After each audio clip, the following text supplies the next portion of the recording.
Municipal ఎన్నికల్లో BRS ప్రచారం జోరందుకుంది. హనుమకొండ జిల్లా పరకాల పట్టణ మున్సిపాలిటీలో ఇంటింట ప్రచారాన్ని నిర్వహించారు మాజీ ఎమ్మెల్యే చెల్లా ధర్మారెడ్డి. అయితే మున్సిపాలిటీ పరిధిలోని పలు వార్డుల్లో తిరుగుతూ ప్రచారంలో పాల్గొన్నారు బీఆర్ఎస్ రాష్ట్ర ప్రధాన కార్యదర్శి ఆర్ఎస్ ప్రవీణ్ కుమార్.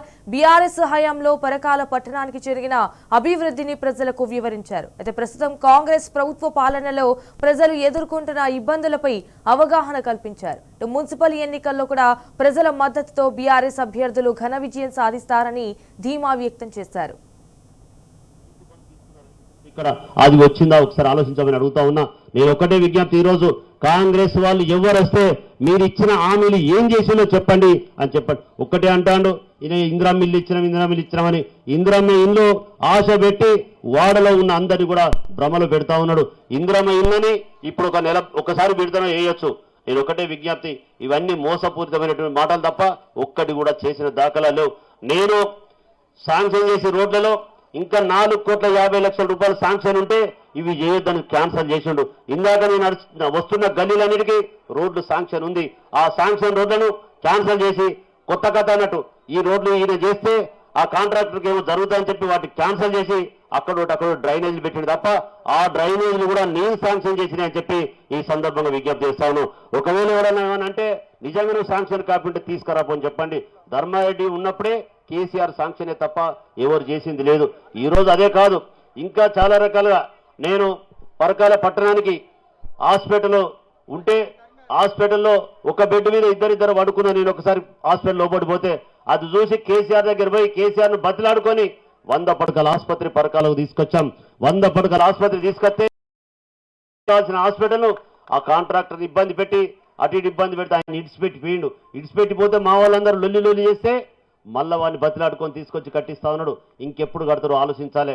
ఆ 100 పడకల ఆసుపత్రి పరకాల పట్టణానికి ఒక రూపురేఖలు మారే విధంగా ఎంట్రన్స్ లో ఉన్నది వాస్తవం కదా. ఇక్కడ డిగ్రీ కాలేజ్ శాంక్షన్ చేశాం, దాన్ని నానబెట్టి మొన్న స్టార్ట్ చేయించాడు.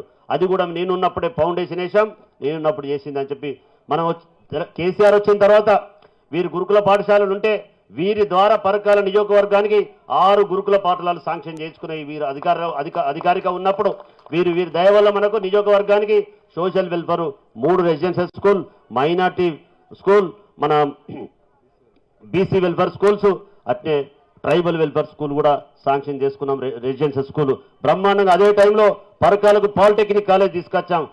పాలిటెక్నిక్ కాలేజ్ కాదు, రెసిడెన్షియల్ పాలిటెక్నిక్ కాలేజ్. బాయ్స్ కి వేరే హాస్టల్, గర్ల్స్ కి వేరే హాస్టల్తో తీసుకొచ్చాం.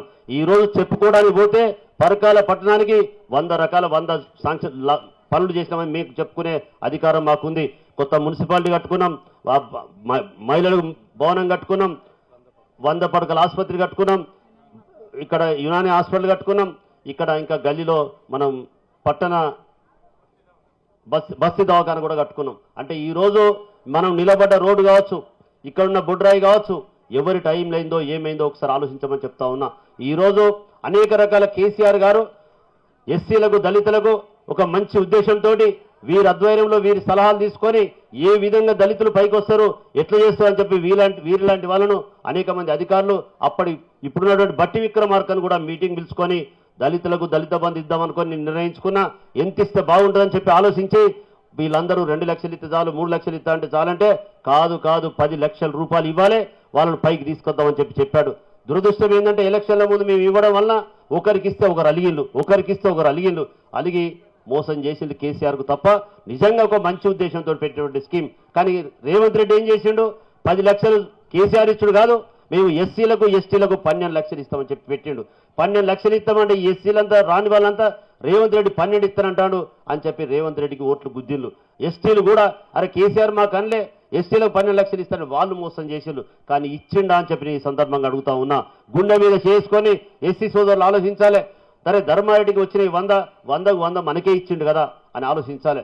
నేను ఇక్కడికి వచ్చిన లిస్టులో పెట్టిన వాళ్ళు కావచ్చు, తీసుకున్న వాళ్ళు కావచ్చు, నేను అందరి విజ్ఞప్తి చేస్తున్నా, మీరు ముందుండి కారు గుర్తుకు ఓటేసి ఇప్పించే విధంగా పనిచేయాలని చెప్పని విజ్ఞప్తి చేస్తాను. ఈరోజు కేసీఆర్ గారు ఒక మంచి ఉద్దేశంతో ఎన్నో రకాల సంక్షేమ పథకాలు, ఎన్నో రకాల అభివృద్ధి కార్యక్రమాలు భారతదేశంలో లేని విధంగా అనేక రకాల సంక్షేమ పథకాలు పెట్టడం జరిగింది. అది మీరు ఒక్కసారి ఆలోచించాలి. ఏనాడన్నా ఆనాడు పల్లెలో కానీ పరకాలలో కానీ కరెంట్ 24 గంటల కరెంట్ ఉందా మీరు ఆలోచించమని చెప్పి అడుగుతా ఉన్నా. ఈ రోజు కేసీఆర్ వచ్చినాక 24 గంటల కరెంటు తెచ్చుకున్నాం. వ్యవసాయ రంగానికి 24 గంటల కరెంట్ ఇచ్చాం. ఆనాడు పరకాల చలివాగ అవతల కావచ్చు, అటు ఇటువైపు కావచ్చు, రైతులు ఎన్నడన్నా పొద్దంతా వ్యవసాయం దగ్గర ఉన్నారా? తెల్లందాక బాయిల కాడ పడుకున్నది వాస్తవం కాదు, ఒకసారి ఆలోచించాలి. ఈరోజు పరకాల పట్టణంలో తెలంగాణ ప్రాంతంలోనే మొట్టమొదటిగా సెంట్రల్ లైటింగ్ తోటి రోడ్డు వెడల్పు చేసుకొని పరకాల మెయిన్ రోడ్ చేసుకున్నది వాస్తవం కాదా, ఒకసారి ఆలోచించాలి. చాలా మంది చెప్తాడు ఈ 2 సంవత్సరాల కాలంలో కాంగ్రెస్ పార్టీ ఏం చేసింది, ఒక్క పని చేసిందా గుర్తు చేసుకొని విజ్ఞప్తి చేస్తున్నా. మోసపోయినాం ఇంత ముందు, మోసపోవద్దు ఇప్పుడు దయచేసి. అలా పరకాల వాళ్ళు చెప్తారు అధికారంలో మేమేమున్నాం, కౌన్సిలర్ గెలిస్తే ఏం చేస్తాడు కాదు. నేను శాంక్షన్ చేసిన నిధులే ఇంకా ఉన్నాయి పరకాల మున్సిపాలిటీలో. మా వాళ్ళందరూ గెలిస్తే నిధులనే ముందర తగినటువంటి అన్ని రకాల పని చేపిస్తా అని కూడా ఈ సందర్భంగా తెలియజేస్తున్నాం. ఈ రోజు ఒక్కటి కూడా మీరు గుర్తు చేసుకోవాలి, పరకాలకు ధర్మారెడ్డి వచ్చినాక కేసీఆర్ వచ్చినాక ఏ విధంగా రూపురేఖలు మారినాయి ఆలోచించుకోమని చెప్పి అడుగుతా ఉన్నా. నిజంగా ఈ రోజు మా అభ్యర్థులు మీ ఇంటికి వచ్చినప్పుడు వీళ్ళ ముఖాలు చూడండి, కాంగ్రెస్ పార్టీ అభ్యర్థులు వాళ్ళ ముఖాలు చూడండి. ఎవరేం పని చేస్తారో ఇలా ఎవరు దొంగ ఉన్నారో మీరు గుర్తుపట్టాలని చెప్పి ఈ సందర్భంగా తెలియజేస్తున్నాం.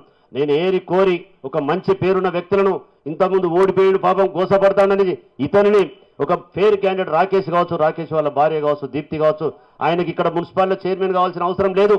ఆయన కూడా చిన్న పిల్లలకు ఉద్యోగాలు ఇచ్చుకుంటూ చిన్న పనులు ఎన్నో రకాలు చేసుకుంటూ నేను పరకాలలో కూడా సేవలు అందియాలి, పరకాలకు ఒక విధంగా ఉపయోగపడాలని వారు.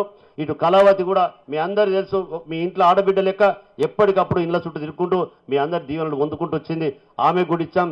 దయచేసి ఆమెను కూడా 12వ వార్డు అభ్యర్థులందరూ 12వ వార్డు ఓటర్స్ అందరూ కూడా దీవించమని చెప్పి విజ్ఞప్తి చేస్తా ఉన్నాం. మీకు తెలుసు శ్యామల బొత్సు బాబురావు కూడా మీకు అందరి చుట్టూ ఎప్పటి నుంచో తిరిగిండు. ఆయన ఒక్క మాట కూడా అన్నాడు, ఎవరన్నా మీరు అన్నాగానే అన్నాడు. వారు మరి వారి భార్యను శ్యామలను కూడా మంచి మేయర్తోటి గెలిపించాలని చెప్పి విజ్ఞప్తి చేస్తా ఉన్నాం. అలాగే ఈరోజు దగ్గు సునీత, వారికి కూడా రాజకీయం అవసరం లేదు, కానీ ఆమెను కూడా మీరు తప్పకుండా నిలబడాలని చెప్పి అభ్యర్థిస్తేనే కూడా మీరు తప్పకుండా ఆశీర్వదించమని చెప్పి అడుగుతా ఉన్నాం. సుస్మిత, మన 3వ వార్డు సుస్మిత, సుజన, సుమంత్ 3వ వార్డు, మరి వారిని కూడా దీవించమని చెప్పి అడుగుతా ఉన్నా. ఇప్పుడే వచ్చిండు వీరేష్, ఇంకా పెళ్లి కాలేదు, కానీ అయినా నువ్వు నిలబడాల్సిందే, ప్రజలందరికీ కూడా నువ్వు సేవ చేయాలి, నువ్వు రాకేష్ గారితో వెంబడి ఉంటావు అని చెప్పి 22వ వార్డులో పెట్టినాం. 22వ వార్డు అందరు కూడా దీవించమని చెప్పి విజ్ఞప్తి చేస్తూ ఉన్నాం. అదేవిధంగా మీకు వేణుగోపాలమూర్తి మీకు తెలుసు, ఇంతకుముందు మాజీ కౌన్సిలర్, పోయినసారి రిజర్వేషన్ అనుకూలించలే, ఈసారి తప్పకుండా ఉండాలి బ్రదర్ అని చెప్పి వీరిని కూడా రిక్వెస్ట్ చేస్తేనే నిలబడ్డరు. వీళ్ళ ఖాళీలో ఉన్న వాళ్ళందరూ కూడా ఇతను ఆశీర్వదించి గెలిపించాలని చెప్పి విజ్ఞప్తి చేస్తా ఉన్నాం.